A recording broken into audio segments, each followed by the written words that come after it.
Wait a minute.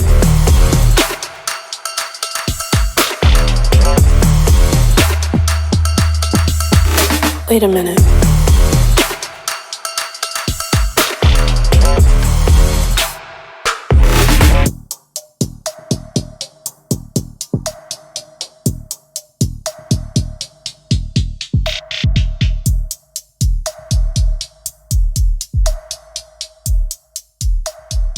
My name is Hunter Hogan, and I'm a public land enthusiast for whitetail. This year we went to Kentucky kind of on a fling, and September 10th we decided to take kind of a off-the-wall trip to Kentucky. The main focus of this hunt was maximum efficiency. We wanted to get in, find a buck, work really hard, hunt or scout all day in the daylight if that's what it took to fill this tag in a 2 to 3 day period before we had to get back. When we arrived there was like less and less people each day. There were still a lot of locals that were hunting, a couple out-of-state guys, but a lot of people were pulling out of camp and leaving, and so these deer were already pushed into wherever their safety zone of high pressure was. So we really used that to strategize where these bucks might be and kind of pinpoint them into certain areas that most people might overlook or not hunt or not be willing to hunt. We were prepared to sit in a scouting tree that we had e-scouted out and glassed the night before and kind of overlook this bean field, the CRP patch, and a couple like swampy areas nearby. And kind of our idea was to be in this transition zone, have a chance at a buck, but really lay eyes on a deer was our main goal, was find a deer that we can get eyes on, pattern, and kill. And something that a lot of people probably in that early season don't realize is these bucks will stand up from their bed throughout the middle of the day. They'll get up, they'll feed a little bit, they'll adjust in their bed, and they may give you a glimpse of where exactly they are. So we got in a tree, we hung our saddles, me and my cameraman Dylan, and we immediately went to glassing and kind of looking around. We had some open timber behind us, we had some CRP and bean field in front of us, and we were probably there only an hour and a half, and all of a sudden this buck stands up at like 120 yards away. He's a little farther down the tree line. He stands up and he walks probably 20 yards. He was only up for a couple minutes and lays back down. He just kind of shifted beds. I'm sure he probably shifted with the wind thermals or the wind change midday around noon. Well, when he did that, we were able to see exactly where he was pinpointed, and we had the wind to our favor. So we went to work right away in the middle of the day. We pulled our set, we moved another 50 yards closer to him and got in the closest tree possible to him, which was probably less than 80 yards from where this deer actually bedded up. I think we're on top of this buck. There's a CRP patch right here, and it's the best bedding all around.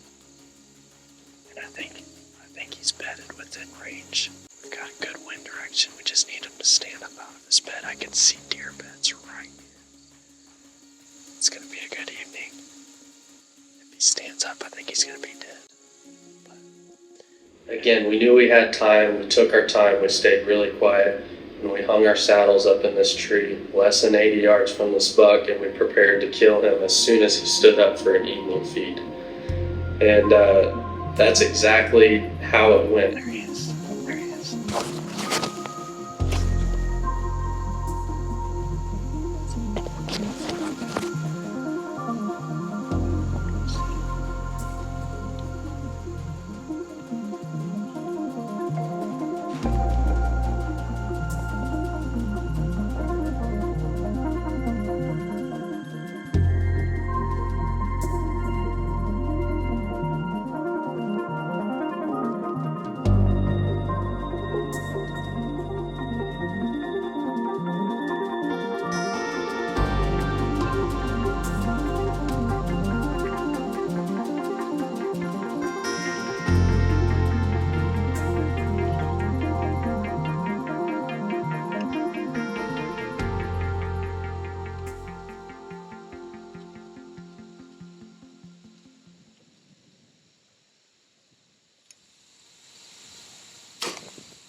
Stay on him, stay on him.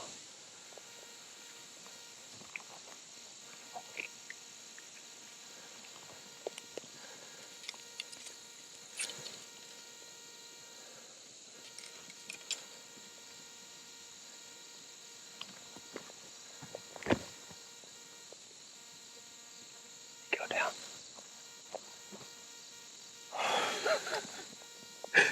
Day one. Oh, come on.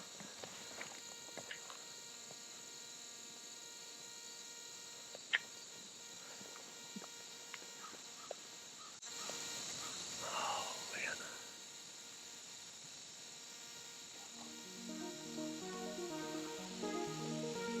He kind of stumbled down and he got back up and he walked a little farther, but man, he was like hunched up. So we gave him some time and we were like, we're just gonna back out of here and see if we can pick up some blood. And it's really hard to find a body or blood in this tall stuff. So we back out, gave him 3.5 hours. We're like, if we hit him a little back, that's plenty of time for like a liver shot and stuff. But it was hot out, so we were wanting to find this deer if he was dead. And we look in the tall CRP forever, and all of a sudden my buddy Chase went over by like this swamp area that was less than 100 yards away. And he whistles to us and is like, I found blood over here, out in the CRP, thank goodness. So we follow this blood and it starts to get in the water, and we shine out in the water, and it gets about 3-4 foot deep out there, and there he lay right in the middle of the swamp. You could see his rack sticking up out of there. Oh my God. Swamp donkey. Dude, Jace, I would have never found him without you. Oh my God. Look at the mass on that thing. Jesus. Oh my God, that's like the most epic track job ever. That's insane. He literally went right to his swamp. Oh, dude. I can't even get his head up out of here. Thing's bigger than 150. Holy cow. A lot more mass than we thought. Jeez. Look at all those splits and stuff. Yeah, I know. There's a shot. Yep. Caught lung. Well, we found the buck in Kentucky. 1-day hunt and less than desirable conditions to find them in, but regardless, we're loving the experience, and this is a stud. So huge shout out to Jace, my roommate with Whitetail Addictions. He came out here for a week and has been hunting hard and is hunting some even bigger bucks than this, and I hope he gets a absolute monster. But he invited us to come out a couple days before Missouri opener, and we were able to move 2 sets today in the middle of the day, mobile hunting, and set up within 80 yards of where he was bedded twice. Watched him get up and move beds and moved in closer.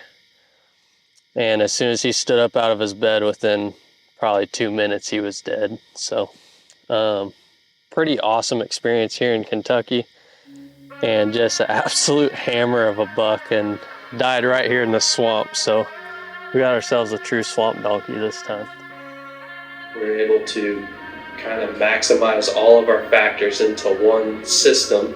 And once we got eyes on the deer, we were able to mobile hunt efficiently and get really close and really quiet in on them and get a set hung within range of this deer.